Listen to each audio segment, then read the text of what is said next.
Les élèves ambassadeurs, voilà une solution pour lutter contre le harcèlement à l'école.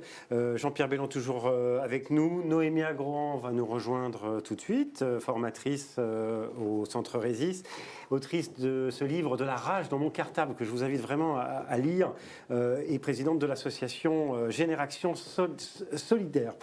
Ruben Casas-Gonzalez, professeur au lycée Voltaire de Genève, est avec nous. Genève en Suisse, faut-il le préciser naturellement, nous a rejoint. Vous étiez avec nous tout à l'heure, donc on va parler des élèves ambassadeurs. Et puis, nouveau venu autour de cette table, Laurent Boireau, bonjour, chargé de mission auprès de la médiatrice de l'éducation nationale.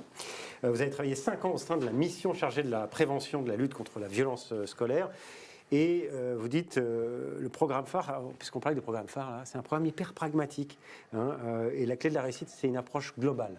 Les élèves ambassadeurs en font partie ? Absolument, oui. Alors ça a été dit un peu en creux depuis le début des débats, mais ce qui fait la force du programme phare, c'est effectivement l'articulation la plus parfaite possible entre un plan de prévention et un plan de prise en charge dont le protocole de prise en charge avec la MPP fait partie. À l'intérieur de ce premier aspect qui est le plan de prévention, eh bien, il y a effectivement la formation des ambassadeurs et j'ai envie de dire au-delà des ambassadeurs, l'intervention d'élèves qui soient capables à la fois d'être formés, de détecter des situations et puis d'alerter les adultes parce que, je crois que Jean-Pierre l'a dit à de multiples reprises, une des clés, c'est que la parole se libère et que les élèves puissent prévenir les adultes. Voilà, et pour ça, il faut évidemment sensibiliser. On en parle souvent de cette question clé de la sensibilisation. Écoutez les mots de Benoît Galland à ce propos. La légitimité ou la crédibilité de ce qu'on va faire comme prévention, ça dépend aussi de notre capacité à traiter les situations quand elles apparaissent. Et donc, même si on fait de la très bonne prévention, on n'est pas sûr qu'il ne va pas y avoir des problèmes et il faut être capable de dealer avec parce que c'est là que les jeunes vont nous tester. Est-ce que quand vraiment ça ne va pas, on est capable d'assurer leur sécurité? Oui, ce que dit Benoît Galland est absolument essentiel. La prévention et l'action ne peuvent pas être séparées l'un de l'autre. Il ne suffit pas de dire aux élèves le harcèlement c'est mal, c'est pas bien, ça fait des dégâts, etc. Benoît Galland dit les élèves nous testent quelque part. Ils vérifient si on est crédible ou non. Et si on se contente de dire le harcèlement c'est mal, il ne faut pas, mais qu'on n'a pas en face un dispositif pour traiter, c'est un petit peu comme si on disait attention, il y a un risque d'incendie, mais les pompiers, ils répondent jamais. Non, il y a effectivement un risque, mais il y a en face une équipe qui est là pour traiter. Vous voulez réagir là-dessus? Non, pas du tout. Ah bon? Non. Pas de souci. Alors, totalement d'accord avec totalement d'accord. Les élèves ambassadeurs, vous connaissez tous les deux le principe. Moi, je voudrais qu'on réexplique, encore une fois, qu'on fasse de la pédagogie. Qu'est-ce que c'est qu'un élève ambassadeur? Qu'est-ce que ça n'est pas un élève ambassadeur? Je ne sais pas lequel de vous deux veut... Alors, je vais commencer. J'ai mis en place, en effet, dans mon lycée, donc collège à Genève, une équipe d'ambassadeurs qu'on appelle là-bas groupe contact. Et l'objectif de ces élèves, c'est de sensibiliser les élèves de première année, donc ceux qui accèdent au lycée. Nous, on va dans l'autre sens, en Suisse aussi. Donc, ce n'est pas de quatrième à première, c'est dans l'autre sens. Voilà. Donc, de sensibiliser les premiers arrivants à, finalement, notre culture d'établissement face au harcèlement scolaire, c'est-à-dire cette espèce de slogan qu'on a et qui est plus qu'un slogan, mais qui est une valeur. On est contre le harcèlement scolaire, on est contre ce fléau, et donc tous les adultes de l'école sont formés, mais des jeunes de l'école sont aussi formés justement pour sensibiliser leurs pairs à cette problématique. Alors ils vont créer une séance de sensibilisation, on va faire passer tous les élèves de première, donc chaque année c'est environ 280-300 élèves qui sont sensibilisés. Et puis en fait l'objectif de cette séance, c'est de permettre que tous ces élèves deviennent à leur tour des témoins sensibilisés, c'est-à-dire des personnes qui potentiellement peuvent donner l'alerte s'ils remarquent qu'un de leurs camarades, justement, est dans une posture délicate au sein d'une situation d'intimidation ou de harcèlement. Je crois que c'est essentiel et je voudrais juste rajouter une petite chose là-dessus. Au cours de mon expérience, ça fait quand même depuis 2014 que je fais des écoutes aussi, je dirais que 80% des situations qui nous sont rapportées par des témoins. pas forcément par la personne cible, Par les car victimes. elle-même, elle est prise, la victime est prise dans un silence. Et donc, d'où l'importance, Des selon ambassadeurs. moi, des ambassadeurs, parce que ce sont leurs pairs qui leur disent ce qu'il faut faire. Et ils écouteront complètement différemment que si c'était des adultes qui leur disaient ce qu'ils devaient faire. Lamia, Oui, tout à fait. Pour rebondir sur ce qui a été dit, moi, ce qui me semble très intéressant. vous les formez, vous les ambassadeurs? Oui, hein absolument. Oui. Et ce qui me semble porteur dans le cadre de ce dispositif des ambassadeurs, c'est qu'on se rend compte qu'ils deviennent des partenaires extrêmement précieux des équipes ressources, donc formées à la méthode de préoccupation partagée. Donc, en l'occurrence, ils vont pouvoir jouer ce rôle à la fois d'alerter, si justement ils peuvent observer certaines situations anormales qu'on pourrait associer à l'intimidation ou au harcèlement. Et ils vont pouvoir aussi, du coup, comme ça a été dit, sensibiliser les autres élèves. Et la parole d'un élève face à un autre élève, je crois qu'il n'y a rien de plus porteur et de plus efficace finalement.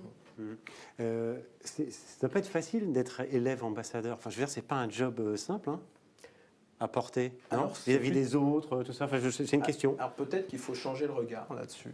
Ça fait partie des choses peut-être qu'il faut changer. Non, non, parce c'est ce que- qu'on essaie de faire aujourd'hui. Oui, oui, bien j'imagine. sûr. Ouais. Parce qu'en fait, c'est une fierté chez nous, en tout cas. Chaque année, on en a plus. Et ça devient, parce qu'après, il y a des piqûres de rappel en deuxième et troisième. Si on fait ça qu'en première année, ça ne sert à rien. Après, chaque année, il faut faire une petite piqûre de rappel dans les groupes pour rappeler aux élèves l'existence du groupe de prise en charge d'adultes et des élèves. Non, c'est une fierté parce que quelque part, ils défendent des valeurs qui sont quand même très humanistes. Le respect de l'autre, la bienveillance, c'est des choses qui parlent beaucoup aux jeunes aujourd'hui. Hein.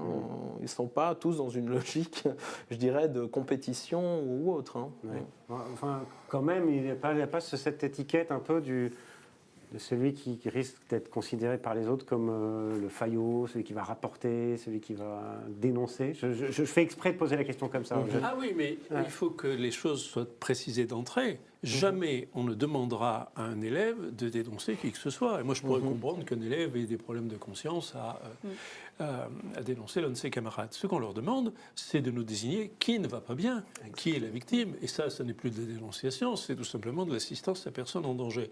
Donc c'est une excellente éducation à la citoyenneté. Et en fait, simplement pour rajouter, le terme qu'on pourrait associer à ce terme ambassadeur, c'est lanceur d'alerte. C'est-à-dire que ces élèves deviennent des lanceurs d'alerte. Et ça, c'est extrêmement important. Est-ce que c'est facile de trouver des élèves qui veulent prendre cette casquette d'élève ambassadeur? Est-ce que ça se bouscule au portillon ou pas? Alors ensuite, j'ai cru comprendre que c'était le cas. Mais pour vous, vous travaillez dans le sud de la France. Hein, c'est Alors, ça, hein moi, j'interviens un petit peu partout en France, du mais coup, vous êtes en basé dans fonction le des sud, sollicitations, mais je suis basée effectivement dans le sud de la France.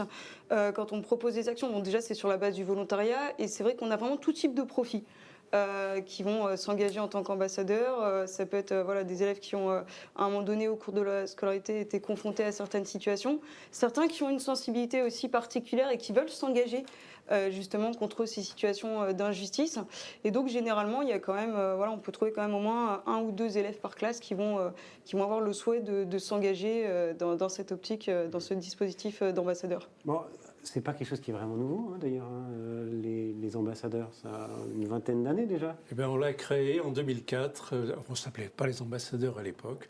On l'a créé avec Bertrand Gardette au lycée Lafayette de Clermont-Ferrand. Il y a très exactement 20 ans. Alors, je ne vais pas vous poser la question pourquoi c'est important d'avoir des élèves ambassadeurs pour lutter contre le harcèlement scolaire. Voilà, on va s'éviter celle-là.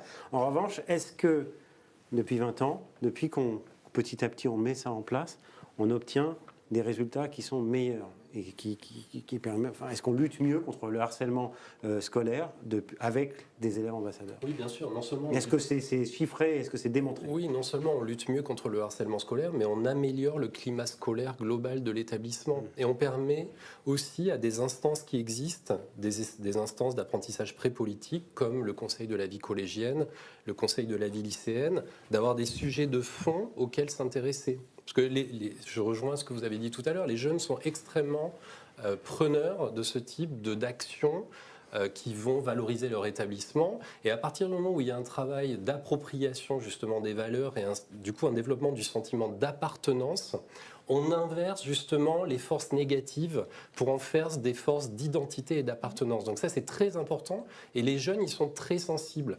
J'ajoute que sur les passages de cycle, que ce soit de CM2 à 6e en France ou de 3e à seconde, ce sont des moments un peu critiques justement sur le développement de certains mécanismes d'exclusion, etc. Donc là encore, travailler sur l'accueil des nouveaux par le biais des ambassadeurs ou par le biais des élèves élus justement dans ces instances, c'est quelque chose de très important.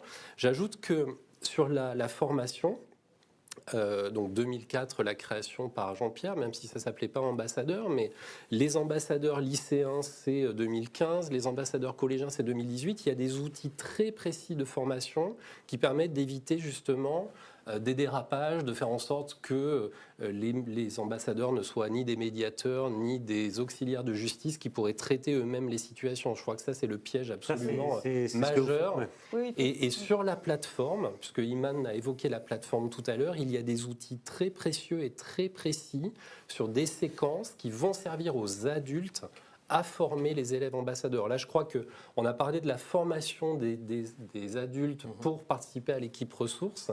Là aussi, il faut faire très attention à la manière dont on forme les élèves. Et il y a des outils clés en main, puisque c'était l'ancien nom du programme phare, le programme clé en main, qui vont permettre aux CPE, aux professeurs documentalistes, aux référents de vie lycéenne ou de vie collégienne au niveau académique, de mener un travail très précis de formation et d'engagement des élèves au service de cette cause noble.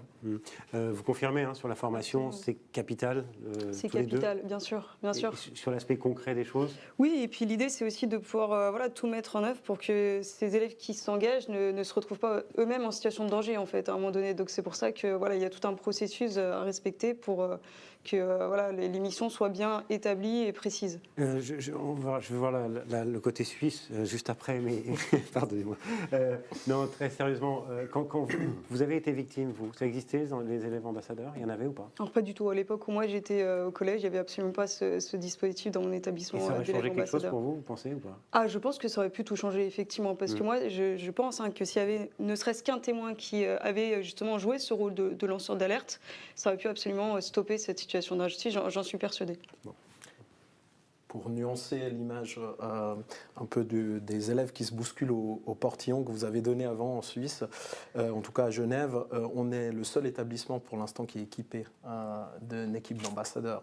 Donc c'est pas si simple que ça et on n'a pas, le dispositif chez nous n'est pas encore assez développé pour pouvoir équiper toutes les écoles. En Suisse romande, vous voulez dire? À Genève, en tout cas. À Genève, oui. D'accord. C'est comme ça. Donc, mais est-ce que vous avez le sentiment que ce que vous êtes en train de faire, ça fait un peu tache d'huile? Enfin, je veux dire, les gens vous regardent, les autres vous regardent un peu en disant tiens, ce truc-là, ça peut être intéressant pour lutter contre le harcèlement scolaire. Oui, alors, plus qu'une sensation, j'ai des demandes. Donc des gens viennent, des équipes, mais par exemple, on a dû aussi refuser de former des équipes de jeunes. Des fois, ce sont des demandes qui viennent de jeunes de certains établissements qui veulent s'engager dans ce processus. On a dû refuser parce que les équipes d'adultes n'étaient pas formées suffisamment bien, disons, pour pouvoir vraiment recevoir ou prendre en charge une situation. Donc on voulait éviter l'écueil justement d'un élève qui annonce une situation et après derrière il n'y a pas de suivi. Mais en effet, les gens là se bousculent au portillon de mon lycée parce qu'ils aimeraient, ils ont compris que c'est quelque chose d'important. Oui. Vous connaissez l'importance des bulletins scolaires et des éléments de valorisation. Il y a eu un travail de réflexion à un moment donné sur la valorisation sur les livrets scolaires pour le bac des élèves engagés justement dans des actions citoyennes et porteuses. Je crois que chaque chef d'établissement doit réfléchir sur son bulletin trimestriel à une manière de valoriser les élèves justement qui ont travaillé sur ces actions fédératrices et citoyennes. C'est extrêmement important. Et pour avoir été chef d'établissement 10 ans, je peux vous dire que les élèves sont très sensibles à l'appréciation des compétences psychosociales, pour parler moderne, mais surtout de leur engagement et de la valorisation de leur engagement quand ils conduisent des actions positives. On met suffisamment l'accent sur ce qu'on ne sait pas faire dans le système éducatif français pour ne pas avoir une réflexion de fond, y compris au niveau des conseils de classe, sur les rôles positifs que jouent les élèves dans notre institution. Alors, on a plein de questions sur les élèves ambassadeurs, sujet qui passionne.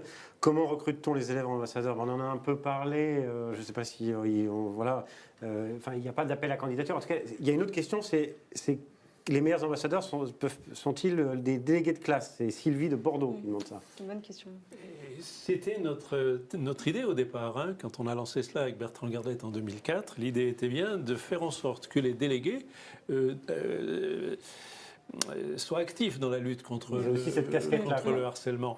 Et en tout cas, le délégué, il a une légitimité. Il a été élu par ses pairs et donner au délégué la mission de détecter, de signaler à l'équipe ressources les situations. Je pense que c'est une excellente idée. Alors, quand il y a une question, qui les forme? Vous voyez, donc c'est. Non, mais vous êtes formatrice au Centre Régis. Il y a d'autres biais de formation, j'imagine, pour les élèves ambassadeurs. En Suisse, c'est aussi. C'est moi. C'est vous, voilà.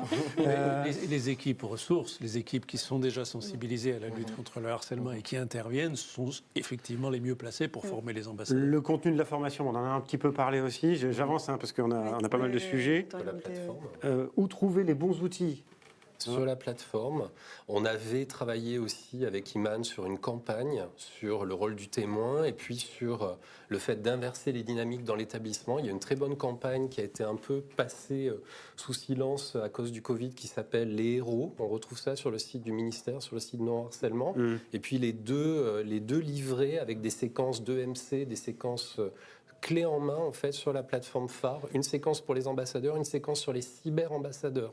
Voilà. Et puis il y avait aussi une question qui dit sur l'âge. À partir de quel âge on pourrait mettre en place des ambassadeurs? On parle d'ambassadeurs en primaire. Est-ce que ça ferait sens pour vous?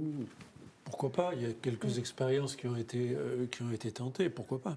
On aura un collègue d'une municipalité tout à l'heure. Il y a des mairies qui travaillent très bien sur des conseils municipaux jeunes avec des jeunes hyper engagés. Donc c'est, à mon avis, plus les élèves sont jeunes, plus ils sont justement déconnectés de toute inhibition, etc. Donc il faut y aller. C'est Romain Nieri qu'on va retrouver dans un instant. Absolument. Sur le prochain. J'avais promis que je le lancerais. Bon, bravo, voilà. Parce qu'on va parler après avoir évoqué les élèves ambassadeurs, on va parler de l'alliance avec les parents, parce qu'évidemment, les parents, il y a toujours les problèmes de communication entre les parents et l'institution, entre l'institution et les parents. Et puis il faut, pour que on règle les problèmes de harcèlement le plus vite possible, que les parents détectent des signaux faibles, les fameux signaux faibles, et qu'ils soient capables de réagir de la bonne manière. On en parle dans un instant avec notre nouveau panel. Merci messieurs, merci beaucoup. À tout de suite.